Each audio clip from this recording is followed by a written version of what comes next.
si on prend le drame de Crépol, petit Thomas là, bon.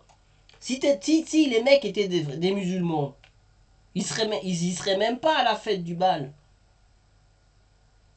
Puisque quand t'es musulman, t'es pas censé boire d'alcool. Donc qu'est-ce que tu vas foutre dans une balle? Donc vous voyez ce que je veux dire? Donc si les mecs étaient des musulmans, il n'y aurait peut-être pas eu le drame de Crépol. Tu vois? Mais ces mecs-là, Pascal Pro, tous ces mecs-là, il faut critiquer les jeunes de Crépol. Ils sont allés tuer le petit Thomas parce que c'était des arabo-musulmans. Or que pas du tout. Tu vois le problème? C'est la fin d'une civilisation. Que c'est bien possible qu'il y ait un nouveau racisme anti-blanc en France. Déclaration dans une interview dans le journal du dimanche. Même propos pour le ministre de l'Intérieur, Gérald Darmanin. Il faut être aveugle pour ne pas le voir. Écoutez, Gérald Darmanin, il était ce matin, je vous l'ai dit, l'invité de Sonia Mabrouk à 8h10 sur Europe 1 et sur CNews.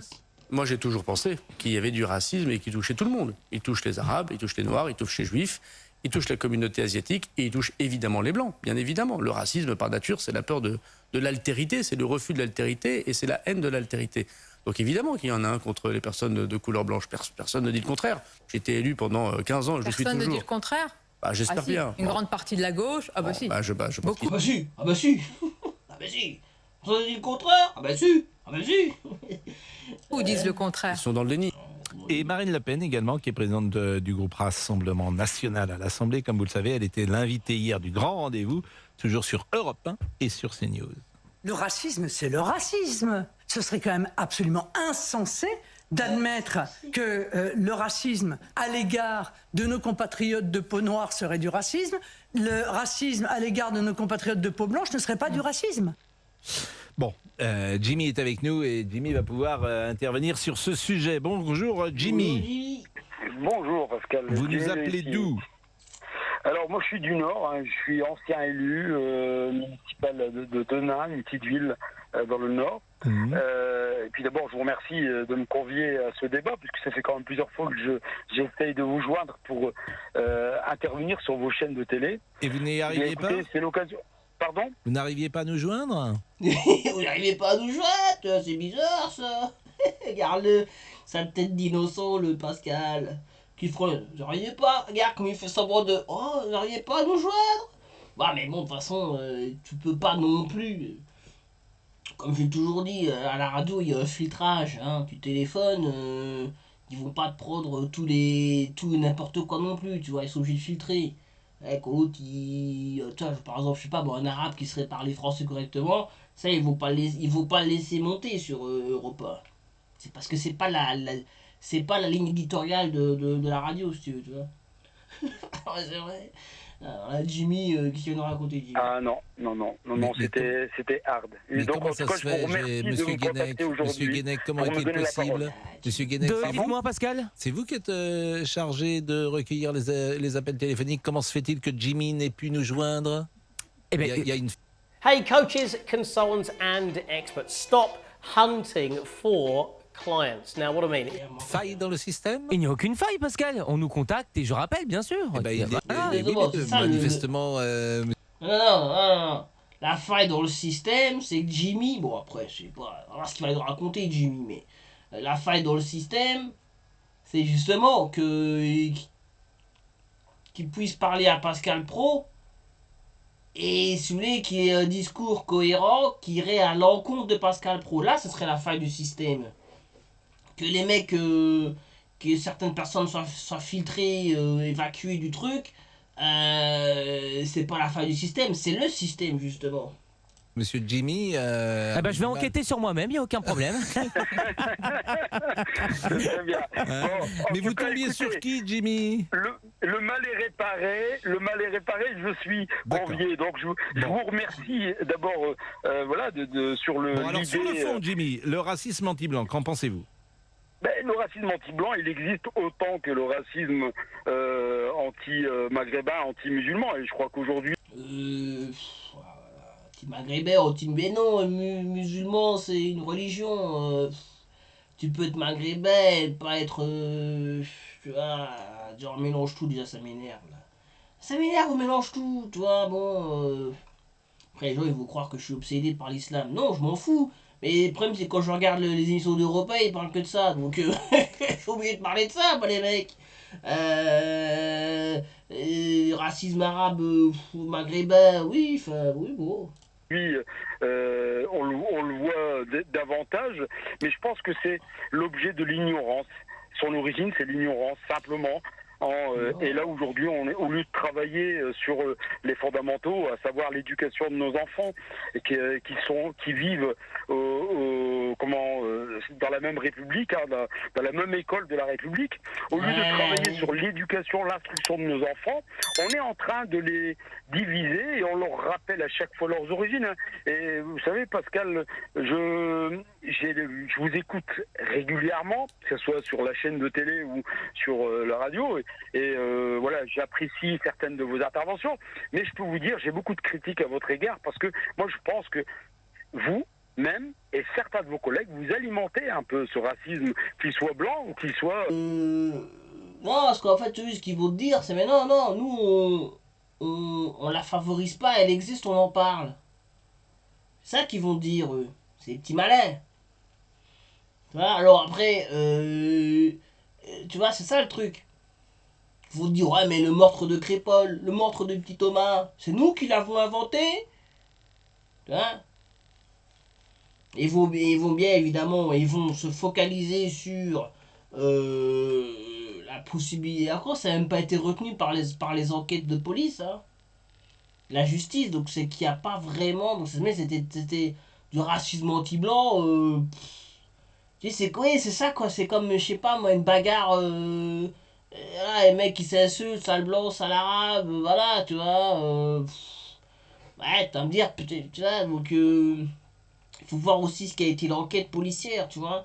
Mais c'est vrai que eux, pour le coup, il a raison.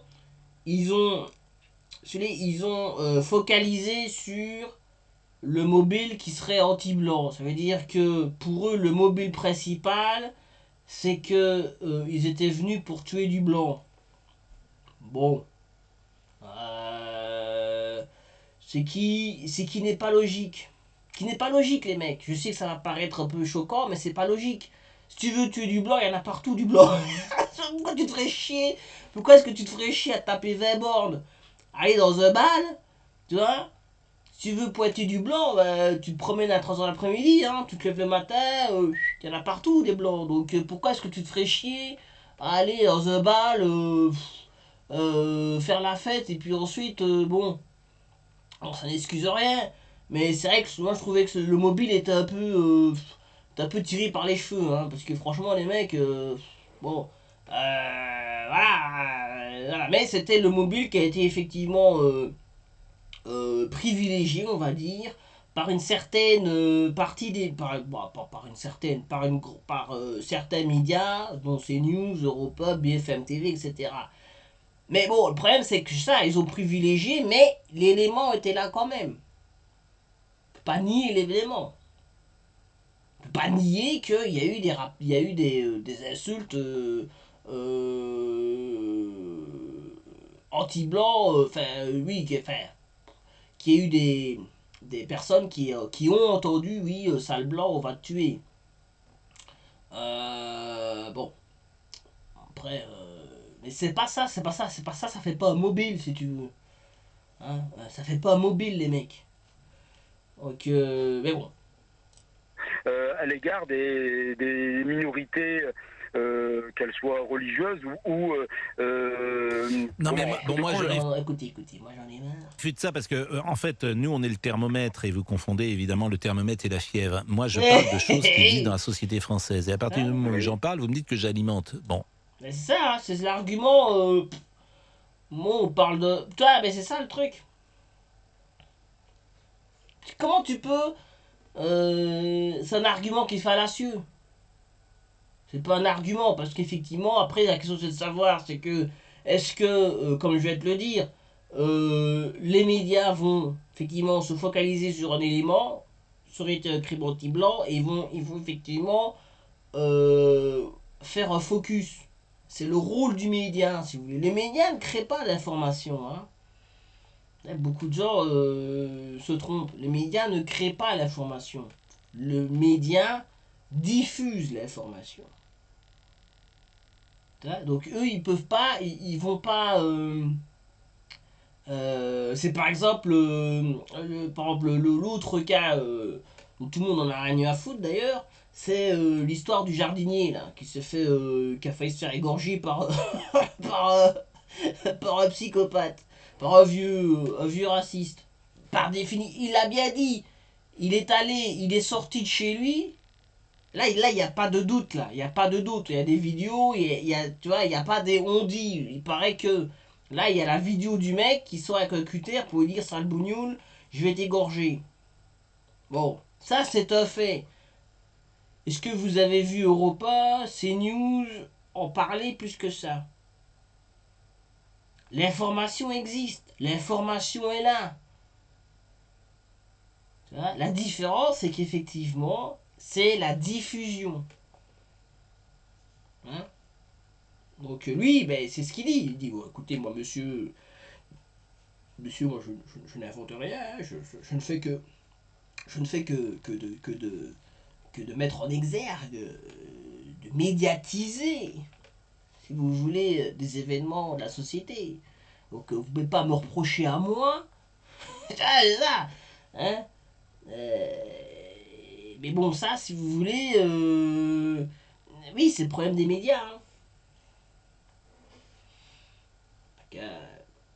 C'est ça que tu peux jamais... C'est difficile d'attaquer un journaliste, parce que lui, il dira, écoutez, monsieur, moi, je ne fais... C'est quoi un journaliste?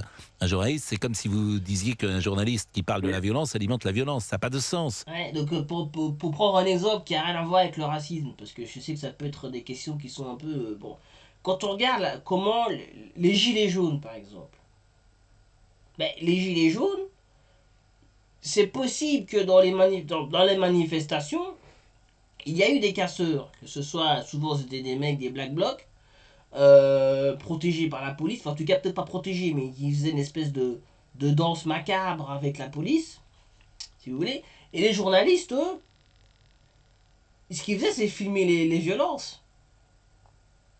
Alors, ils filmaient les violences. Donc, tu peux pas dire, toi, en tant que gilet jaune, en tant que téléspectateur, enfin, c'est ce que c'est deux publics différents, hein. En tant que gilet jaune, le journaliste, il peut te dire, mais écoutez, il y a bien eu de la violence à la manifestation, on est bien d'accord. Il va dire, bah oui, donc c'est normal que j'en parle. Alors vous allez dire, oui, mais le reste, vous en parlez pas du reste. C'est ça le truc. Hein, donc, après, quel type d'argument? Tu peux pas argumenter contre ça, c'est ça le problème. La seule chose que tu peux faire, c'est créer tes propres médias. Créer ta propre narration, si tu veux. Nous parlons de ce qui se passe. Moi, je vais vous faire écouter ce matin ce que une professeure de sciences économiques qui intervenait sur l'antenne d'Europe 1. Bon, elle témoigne d'une réalité qui montre que certaines gens, pas tous bien sûr, ont un rapport avec la France, ses mœurs, ses coutumes, ses habitudes, etc., qui est différent des générations anciennes. Bon, vous allez entendre ce que dit cette professeure-là, ce qu'on lui dit dans sa classe. Et puis après, vous me donnerez votre avis. Vous me direz qui alimente quoi. Est-ce qu'un journaliste doit donner la parole à cette femme? C'est une réalité, elle témoigne de ce qui se passe dans sa classe. Et après, moi, je veux pas qu'on me dise que je suis responsable de la société française. Nous ne sommes que... Oui, c'est ça, et c'est ça, en fait, le rôle objectif de Europe 1. C'est de donner... c'est de diffuser, de médiatiser une certaine partie de la réalité. D'ailleurs, c'est pas faux. Après, le problème, c'est que souvent, ce qu'ils font, c'est que ils diffusent cette information-là, mais ils ne la traitent pas. Il n'y a pas de... il n'y a pas d'analyse. Tu vois, là, on va avoir une femme... les jeunes, ils disent que la France, ils détestent les Noirs. Bah ouais, mais bon, après... je suis désolé, mais ça, c'est pas que en France, hein. J'ai un exemple aux États-Unis, dans beaucoup de pays d'Europe d'ailleurs. Pourquoi est-ce que l'islam, à votre avis, augmente dans les pays européens? Pourquoi? Réfléchissez, pourquoi? Alors on me dit oui, c'est parce qu'il y a plus d'immigration. Oui, mais pas que, hein. il y a beaucoup de convertis, de Français de souche. Hein, souvent on les voit d'ailleurs avec des barbes pas possibles, mais bon bref. Souvent ce sont des Français de souche. On en voit en Angleterre, des Anglaises de souche, aux États-Unis on en voit. Les jeunes aujourd'hui préfèrent aller vers l'islam que vers le christianisme. Pourquoi? Parce que justement, le problème de la jeunesse aujourd'hui, c'est là, si vous voulez, qu'il y a un problème. Enfin, moi, c'est mon point de vue. Hein. La jeunesse d'aujourd'hui n'aime pas la société européenne. Mais pas parce qu'ils n'aiment pas les blancs, mais parce que simplement ils n'aiment pas les mœurs. Ils n'aiment pas comment la société part en couille. Si vous voulez, enfin, je veux dire, est-ce que la jeunesse est LGBTQ, par exemple? Non. Est-ce que la jeunesse aujourd'hui est satisfait des rapports hommes-femmes, par exemple? Non. Est-ce que quand on regarde la télévision, cette espèce de pornographie quotidienne, si vous voulez, ils n'aiment pas ça non plus. Et l'islam, si vous voulez, dans un certain sens, moi je suis pas musulman, mais je pense que pour beaucoup de gens, si vous voulez, l'islam, comme c'est une religion qui est normative, qui impose des normes, ben eux, comme ils sont à la recherche de quelque chose, tu vois, parce qu'ils sont ce sont des égarés, si vous voulez, tu vois, la jeunesse, ils disent, bon, qu'est-ce qui peut m'aider à vivre dans cette société, comment dirais-je, cette société toute décadente, fondamentalement, décadente. Ben, il y a l'islam. L'islam, après il n'y a pas le christianisme.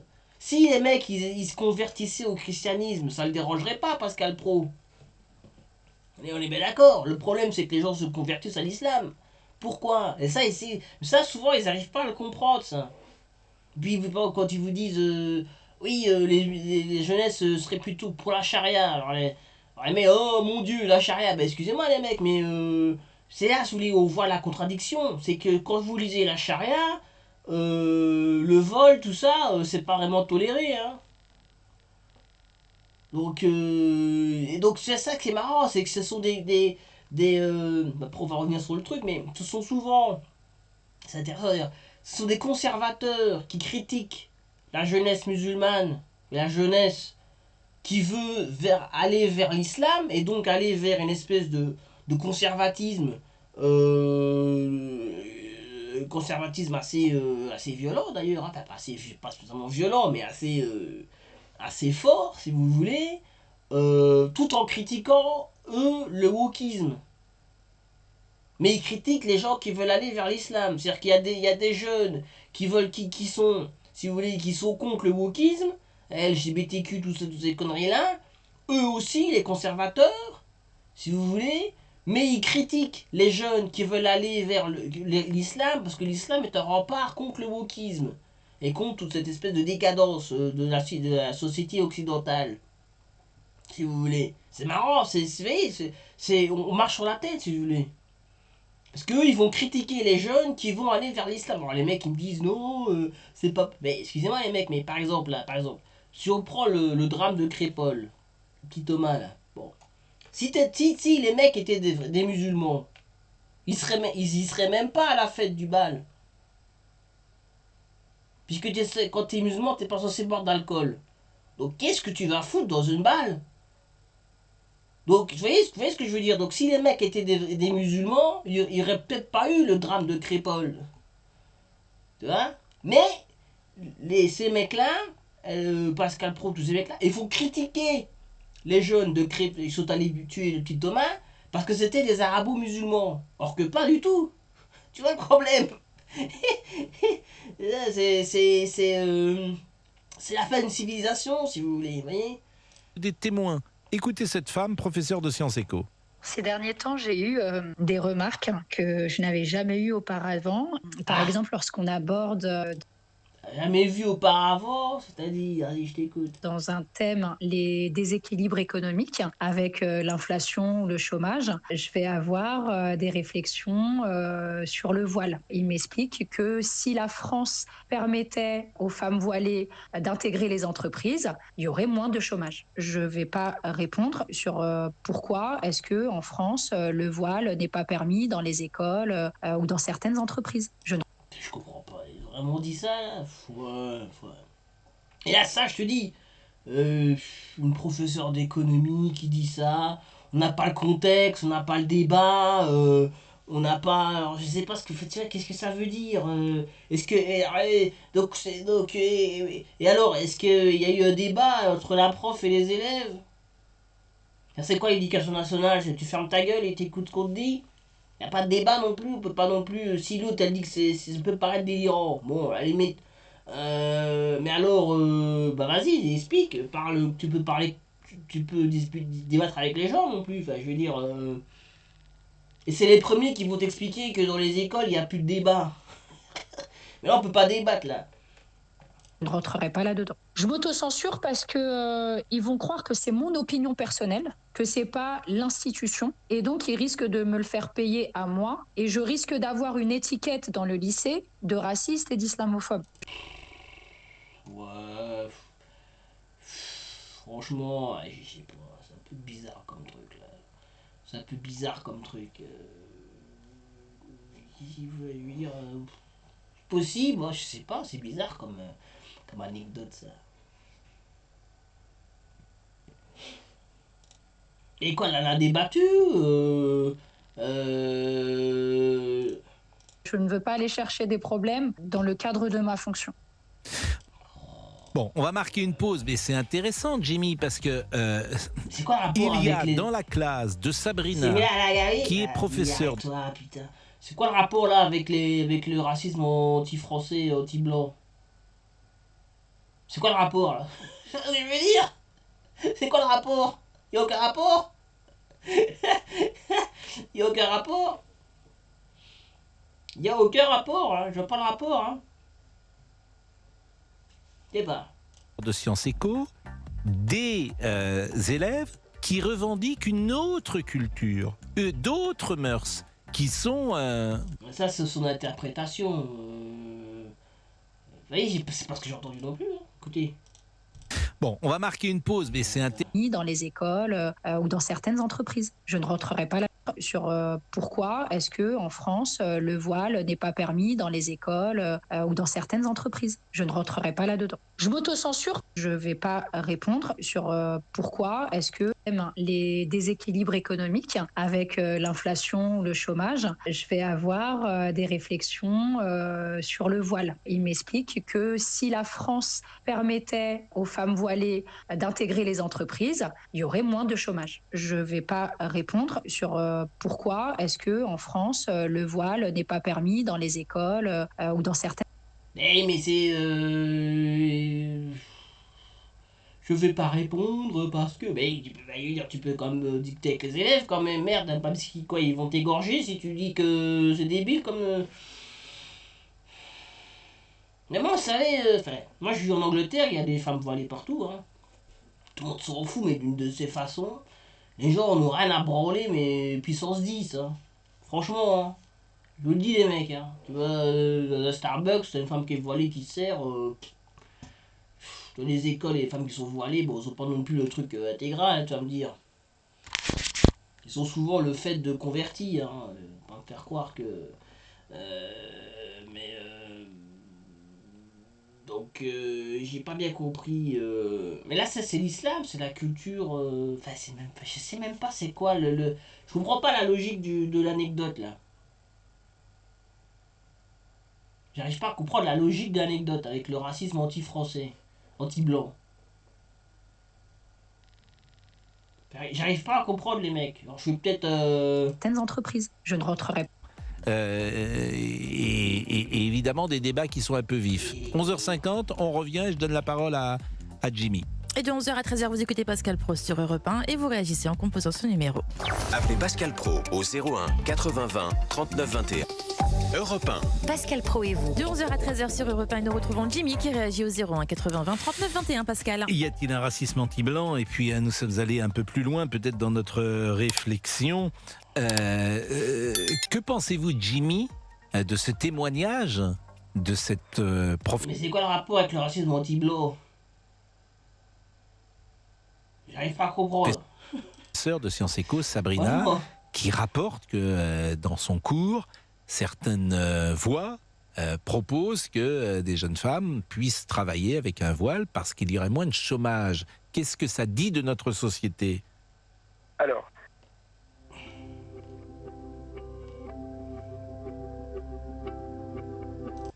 je vais vous dire, j'ai écouté avec beaucoup d'attention et je respecte ce que cette dame dit et éventuellement des répercussions que ça pourrait avoir si jamais elle avait une attitude différente.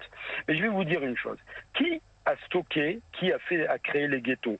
Ce sont nos hommes politiques qui ont parlé pendant des années d'intégration et d'investissement des gens. C'est une réalité. Il y a eu d'abord, c'est pas des ghettos, vous parlez ghetto, mais les mots ont un sens. C'est des ghettos, moi je suis désolé, vous non, il n'y a pas de ghetto, c'est pas vrai, Ça vient très souvent sur le 93, alors que je suis du Nord. Je vais vous dire, moi je suis choqué de voir que des populations sont encastrés les uns avec les autres, ne sachant même pas parler un mot de français, et après vous nous parlez d'intégration. Mais elle est où l'intégration? Pour intégrer des gens, il faut vivre aux côtés de tout le monde, et pouvoir, aux côtés de la société française, apprendre, vous parliez de valeurs françaises, eh bien moi, je suis un fils d'immigré, je suis arrivé il y a une 50aine d'années, aujourd'hui, 50 ans exactement tout rond, mais écoutez, c'est simple, lorsqu'on veut s'intégrer et vivre aux côtés de tout le monde, eh bien il faut vivre avec tout le monde. Là c'est pas le cas. Oui Jimmy, bon oui ok Jimmy. Ouais bon là on a la critique des ghettoisations. Est-ce que c'est vrai, est-ce que c'est pas vrai, je sais pas. Encore une fois je vois pas le rapport avec la question. Hein. C'est dingue. Je vois le rapport avec la question là. Quoi, je sais pas, je comprends pas le rapport. Je suis vraiment perdu dans ce... Restez avec nous, Bruno veut dire un mot. Ah, Bruno, alors lui, Bruno, il va rentrer dans le tas. J'en ai marre des Arabes. Vous êtes pas chez vous, ici. non, mais je comprends pas Je comprends pas la discussion là, je suis perdu si vous voulez, puisqu'on mélange tout. On parle de racisme anti-français, anti-blanc. Après on nous parle d'une prof d'école qui aurait entendu des élèves dire oui, mais s'il y avait plus de femmes voilées, si on laissait les femmes voilées dans les entreprises, il y aurait moins de chômage. Bon. L'autre elle dit non, c'est pas logique. Parce que la prof. Je comprends pas. Là c'est le problème de laïcité, mais est-ce que la laïcité c'est interdit dans les entreprises? Enfin, est-ce que le voile est interdit dans les entreprises? Je sais pas. Hein. Je crois pas, hein. La laïcité c'est entre l'État et les gens, c'est pas entre les entreprises privées.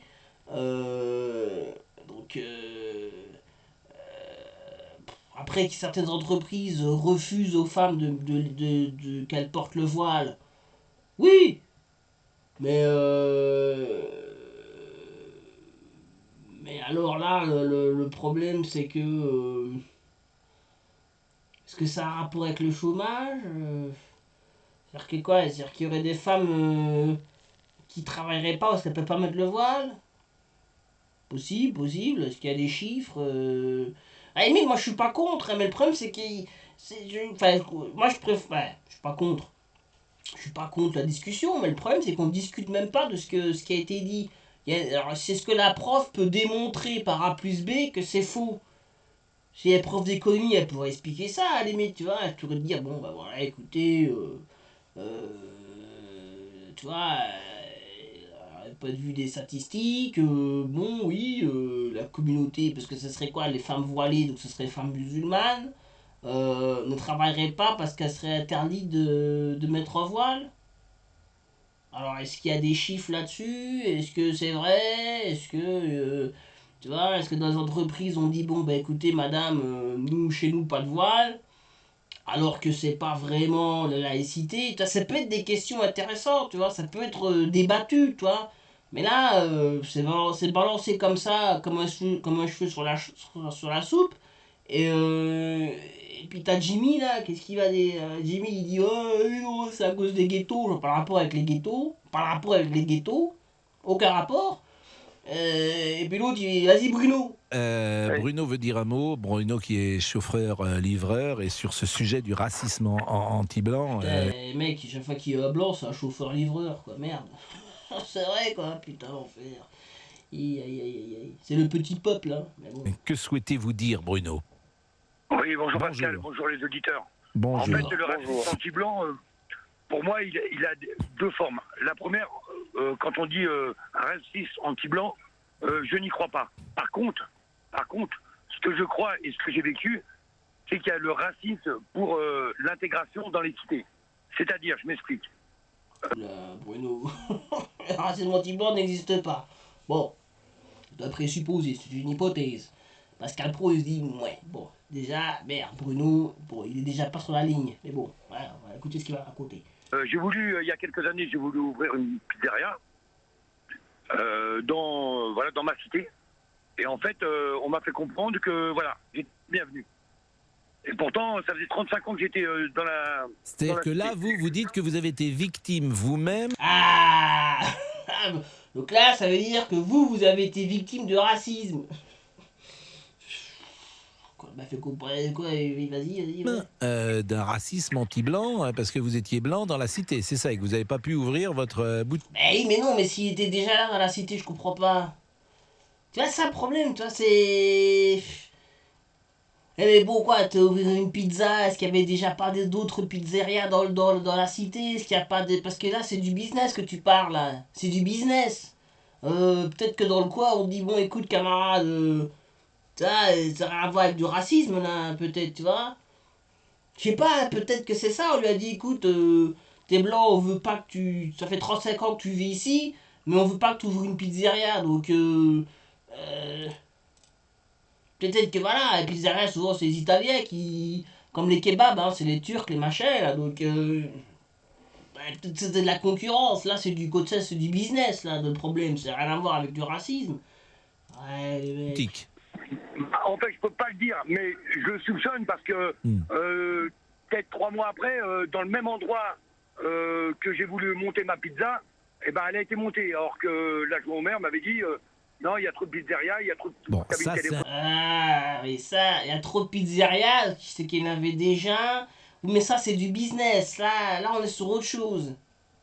Là, on est sur autre chose, Bruno.